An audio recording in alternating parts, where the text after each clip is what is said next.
Bismillahirrahmanirrahim. Rabbi zidni ilma warzuqni fahma. Ya Allah, tambahkanlah kepadaku ilmu dan berilah aku karunia untuk dapat memahaminya. Oke, kita mulai soal yang pertama.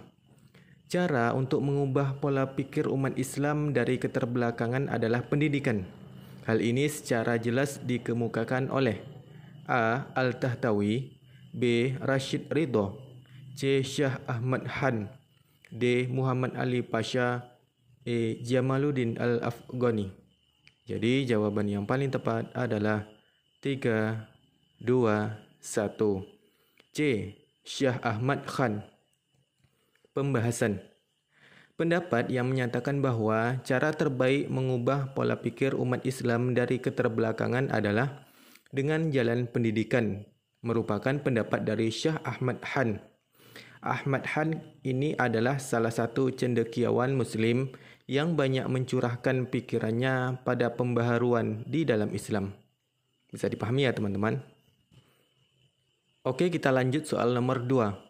Di antara faktor yang melatar belakangi bangkitnya umat Islam pada abad ke-18 adalah A. Tidak adanya misi Islam, B. Benturan antara kekuatan Barat dan kekuatan Islam, C. Kekuatan Islam yang semakin meningkat, D. Kekuatan Eropa sudah mulai melemah, E. Lemahnya umat Islam dalam beribadah.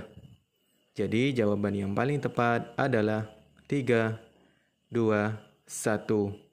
B. Benturan antara kekuatan Barat dan kekuatan Islam. Pembahasan. Faktor yang melatar belakangi bangkitnya umat Islam pada abad ke-18 adalah benturan antara kekuatan Barat dan kekuasaan Islam. Oke, kita lanjut soal nomor 3. Salah satu sumber sejarah keberadaan kerajaan Aceh dapat ditelusuri melalui kitab Bustanus Salatin yang ditulis oleh A. Samsudin As-Sumatrani, B. Hamzah Fanshuri, C. Syekh Siti Jenar, D. Syekh Saman, E. Nuruddin Ar-Raniri. Jadi jawaban yang paling tepat adalah 3, 2, 1. E. Nuruddin Ar-Raniri. Pembahasan.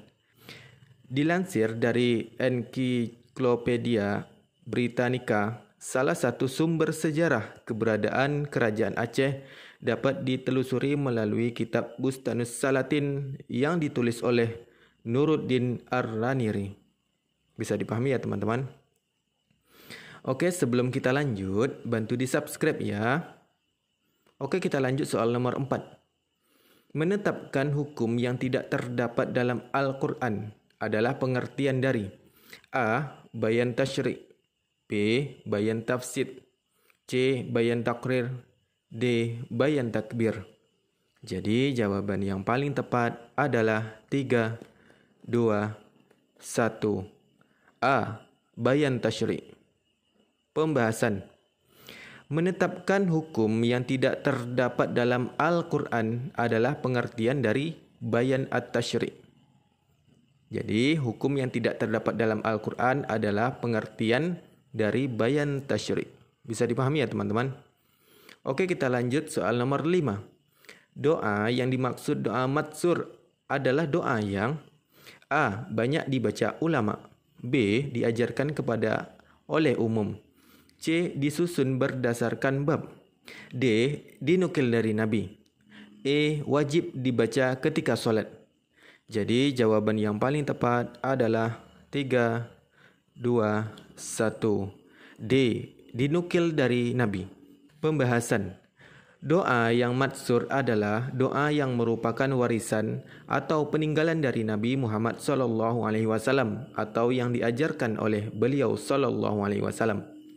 Jadi doa matsur ini adalah doa yang dinukil dari Nabi. Oke, kita lanjut soal nomor 6. Setelah peristiwa hijrah, Yasrib berubah nama menjadi A. Hijaz, B. Istanbul, C. Kairo, D. Madinah, E. Tahiran. Jadi jawaban yang paling tepat adalah 3, 2, 1. D. Madinah. Pembahasan. Tahun 621, sebanyak 10 orang suku Khazraj dan 2 orang suku Aus menemui Nabi di Makkah dan menyatakan diri masuk Islam. Setelah Nabi hijrah ke Yasrib tahun 622, kota itu diubah namanya menjadi Al-Madinah Al-Munawwarah. Jadi setelah peristiwa hijrah, Yasrib berubah nama menjadi Madinah. Bisa dipahami ya teman-teman? Oke, kita lanjut soal nomor 7. Pengertian David adalah A. Baligh dan beragama Islam, B. Adil, C. Banyak meriwayatkan hadis, D. Mempunyai daya ingat yang kuat, E. Tidak melakukan dosa besar. Jadi jawaban yang paling tepat adalah 3, 2, 1. D. Mempunyai daya ingat yang kuat. Pembahasan. David adalah orang yang kuat hafalannya tentang apa yang telah didengarnya dan mampu menyampaikan hafalannya kapan saja ia menghendakinya. Jadi David ini adalah mempunyai daya ingat yang kuat. Bisa dipahami ya teman-teman?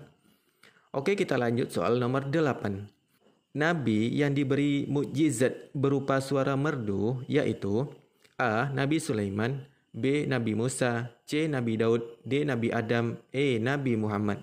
Jadi jawaban yang paling tepat adalah 3, 2, 1. C. Nabi Daud.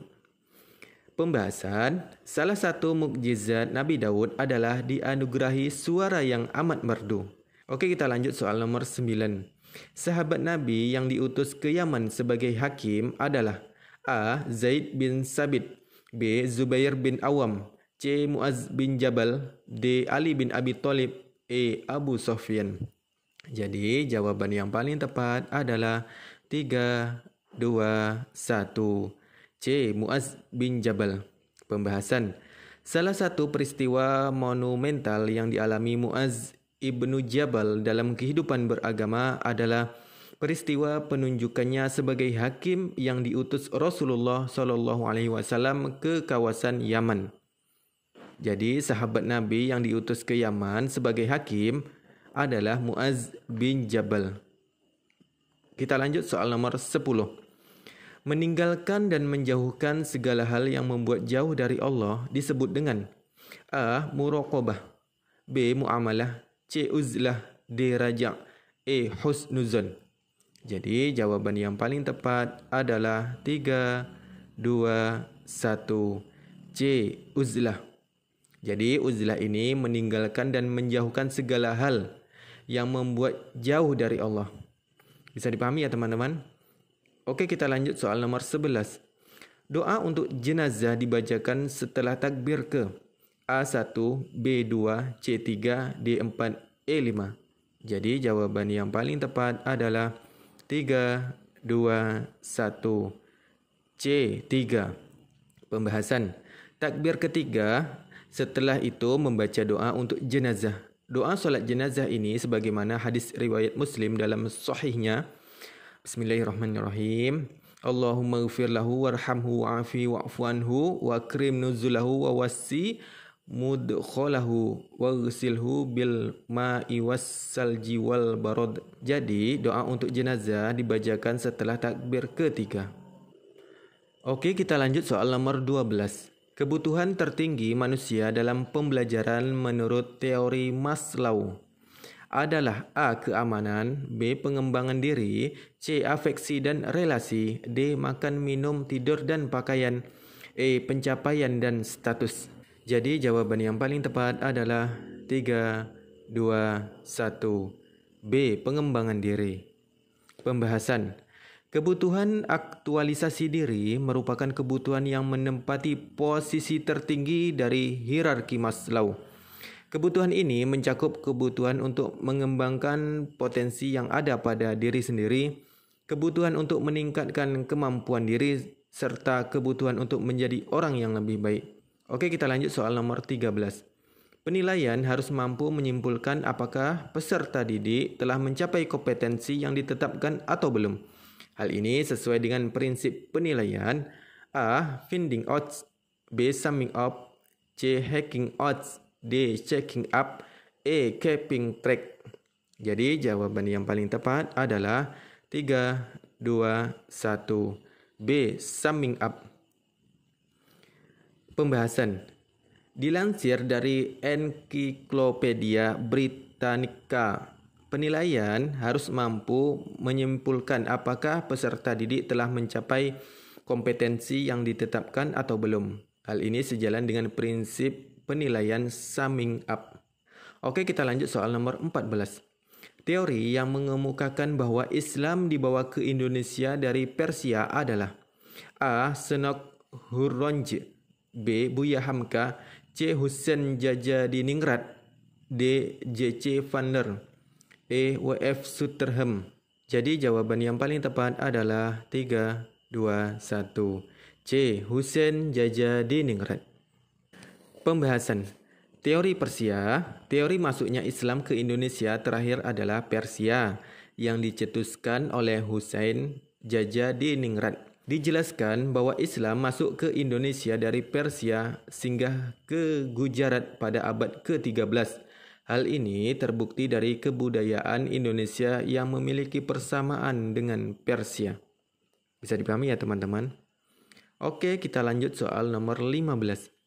Seorang guru mengajar pada 2 kelas di sekolahnya. Di kelas pertama terdapat 8 peserta didik yang gagal mencapai KKM. Sementara di kelas kedua ada 12 yang gagal mencapai KKM. Langkah yang harus dilakukan guru adalah A. Melakukan pengayaan terhadap 8 orang siswa.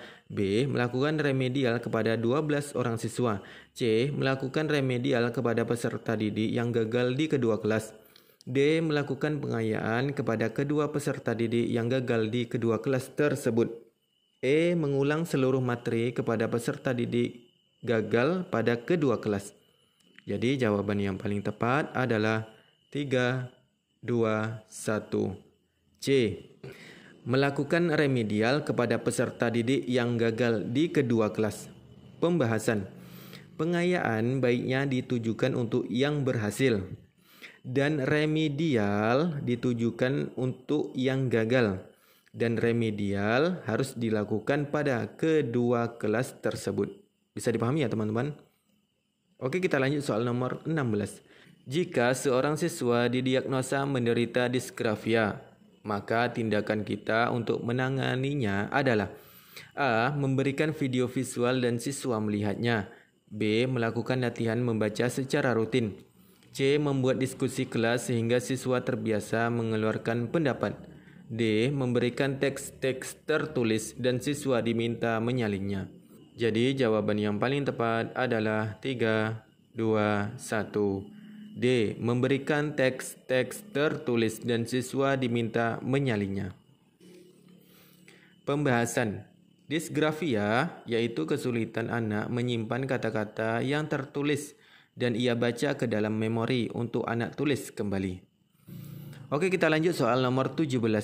Penilaian harus mampu mencari dan menemukan serta mendeteksi kesalahan-kesalahan yang menyebabkan terjadi kelemahan dalam proses pembelajaran.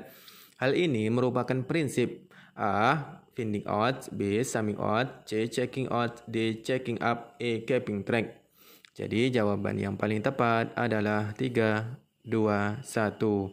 A. Finding out. Finding out yaitu penilaian harus mampu mencari dan menemukan serta mendeteksi kesalahan-kesalahan yang menyebabkan terjadinya kelemahan dalam proses pembelajaran. Bisa dipahami ya teman-teman? Sebelum kita lanjut, bantu di-subscribe ya. Kita lanjut soal nomor 18. Anak perempuan bermain dengan bonekanya, seakan-akan boneka itu adalah saudaranya. Ini sesuai dengan teori Piaget pada tahap perkembangan kognitif. A. Praoperasional, B. Operasional konkret, C. Operasional formal, D. Sensori motor. Jadi jawaban yang paling tepat adalah 3, 2, 1. A. Praoperasional. Pembahasan. Di sini pada tahap praoperasi, perkiraan usia tahun 2 sampai 7 tahun, perkembangan kemampuan menggunakan simbol untuk melambangkan objek dunia ini. Pemikiran masih terus bersifat egosentris dan terpusat. Di sini anak perempuan bermain dengan boneka. Jadi dia menggunakan simbol. Jadi tahap perkembangan ini dinamakan praoperasional. Bisa dipahami ya teman-teman? Bu Linda adalah seorang guru seni. Hari ini dia ingin menilai kemampuan siswa dalam membuat lukisan.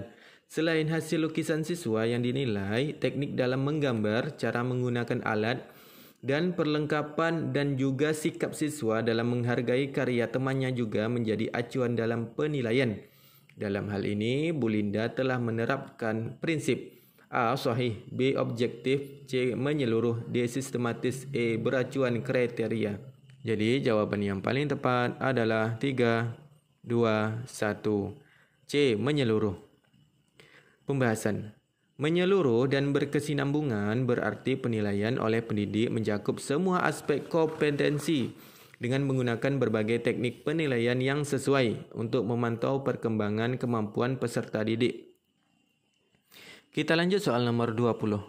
Belajar pada hakikatnya merupakan proses pembentukan hubungan antara stimulus dan respon. Pernyataan tersebut merupakan teori belajar dari A. Skinner, B. Ausubel, C. Thorndike, D. Bandura, E. Piaget. Jadi jawaban yang paling tepat adalah 3, 2, 1. C. Thorndike. Pembahasan. Teori belajar menurut Thorndike, belajar adalah proses interaksi antara stimulus dan respon. Bisa dipahami ya teman-teman? Oke, kita lanjut soal nomor 21. Sunan yang terkenal dengan julukan sebagai Syarif Hidayatullah atau Syekh Nurullah yaitu A. Sunan Bonang, B. Sunan Derajat, C. Sunan Kalijaga, D. Sunan Muria, E. Sunan Gunung Jati. Jadi jawaban yang paling tepat adalah 3, 2, 1. E. Sunan Gunung Jati. Pembahasan. Sunan Gunung Jati atau Syarif Hidayatullah. Bisa dipahami ya teman-teman?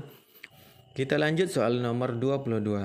Apabila dalam belajar, peserta didik melakukan sesuatu sampai dengan mendapatkan respon yang tepat dan sesuai dengan apa yang diinginkan serta menghilangkannya apabila dirasakan tidak sesuai, hal ini merupakan prinsip belajar dari A. Konseptualisasi, B. Conditioning, C. Trial and error, D. Stimulus respon, E. Shaping. Jadi jawaban yang paling tepat adalah 3, 2, 1.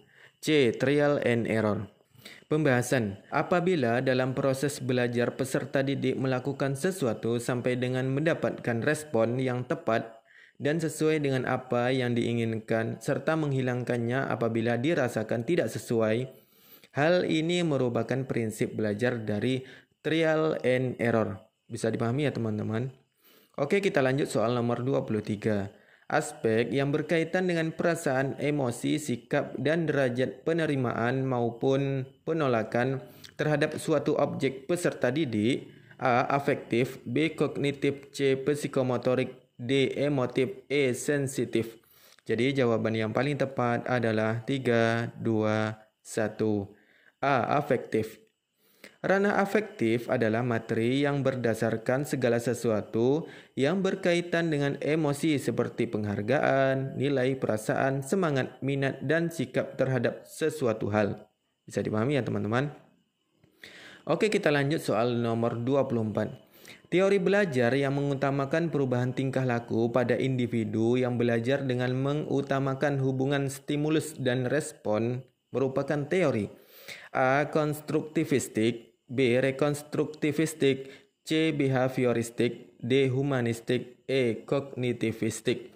Jadi jawaban yang paling tepat adalah 3, 2, 1. C. Behavioristik.